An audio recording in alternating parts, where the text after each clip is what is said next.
Puldama Nadežda Makroguzova liečia tinklą, todėl pirmąjį tašką pelno lietuvaitės, paduoda vėl Monika Povilaitytė.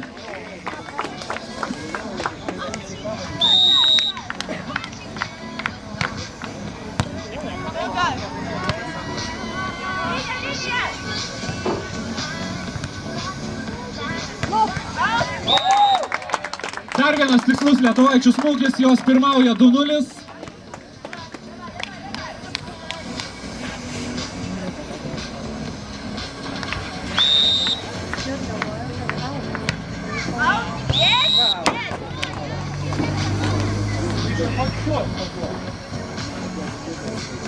Per stiprus Monikos padavimas ir viešnios iš Rusijos švelnina rezultatą 1-2. Paduoda antrasis numeris Darija Rudich.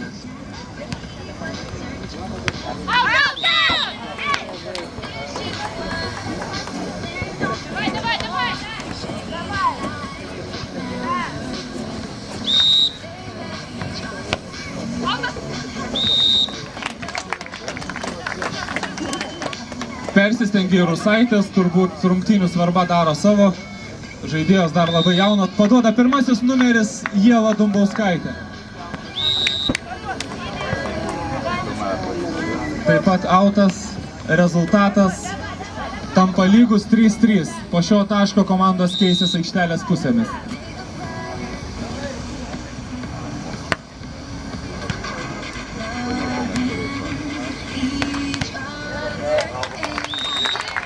Labai gera kamuolio kontrolė, lietuvaitės pelno tašką, 4-3 rezultatui esant, komandos keičiasi.